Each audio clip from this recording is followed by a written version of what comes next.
नमस्ते। आज मैले यस्तो एउटा कथा लाइफ स्टोरी हामी कसरी कुलतमा नफस्ने र हामीले यो पाठ कसरी सिक्छौँ ज्ञान दिन्छौँ भन्ने हामीले ब्लग बनाउँदैछौँ। यसको लागि लाइक सब्सक्राइब राम्रो लागेमा कमेन्ट गरिदिनु होला।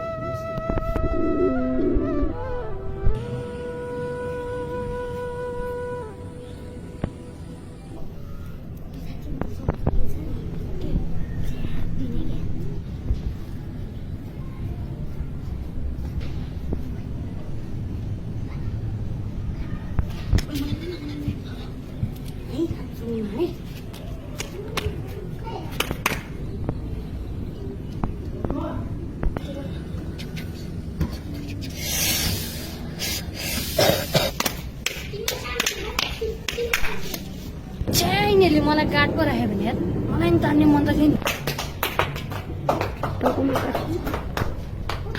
ओइ कता पाली बजिरहेको छ यार आज के हो? एकैछिन म अब गएर हेर्नु पर्यो।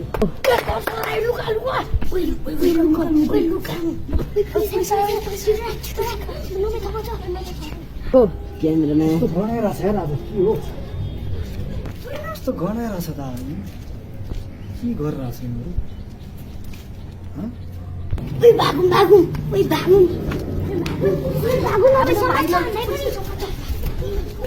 तिमीहरू जहाँ जहाँ छ तिमीहरू आफ्नो ठाउँमा बस त के हो? के हो बस त तिमीहरू के हो?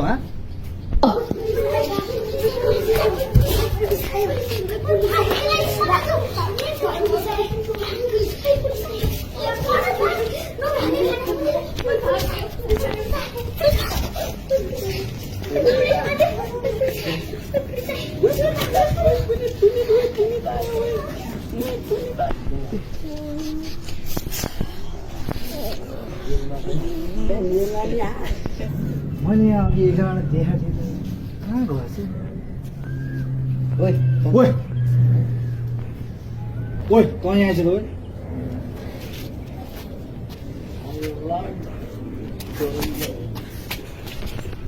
तँ त अझै झ्याप मारेछ जस्तै के हो?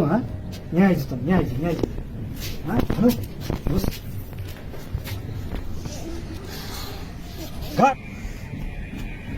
हजुर सर यिनीहरूलाई सम्झाउने मान्छे लिएर आइज यिनीहरूलाई गो सर सर मलाई बोलाउनु भएको हो हजुर। यिनीहरूलाई सम्झाउनु पर्यो यो कुलतमा फस्नेहरूलाई। भइहाल्छ नि सर, हजुरको लागि त जे नि गर्न तयार छु। म सम्झाइदिन्छु यिनीहरूलाई। के हो भाइहरू, तिमीहरूको यस्तो कलिलो उमेरमा ड्रग्स खाँदै हिँडिरहेको छस्। पढ्ने उमेरमा ड्रग्स खानु भएन नि त भाइ। कुलतमा फस्नु भनेको एकदम नराम्रो हो, तिमीहरूलाई थाहा छ होइन? तिमीहरू त पढेको विद्यार्थी हो होइन? के पढ्ने गरेछ नि स्कुल? त्यस्तो गर्न अनि पढ्नलाई स्कुल आएको मान्छे यसरी ड्रग्स खाँदै हिँडेपछि समाजले के भन्छ? तिमीहरू भनेको देशको कर्णधार हो, भविष्यको कर्णधार भएर यसरी कुलतमा फस्नु भनेको एकदम नराम्रो हो। तिमीहरूलाई थाहा छ त? तिमीहरू यस्तो कसरी फस्यौ? कुलतमा कसरी फस्यौ तिमीहरू? हामीलाई साथीहरूले बिगार्यो।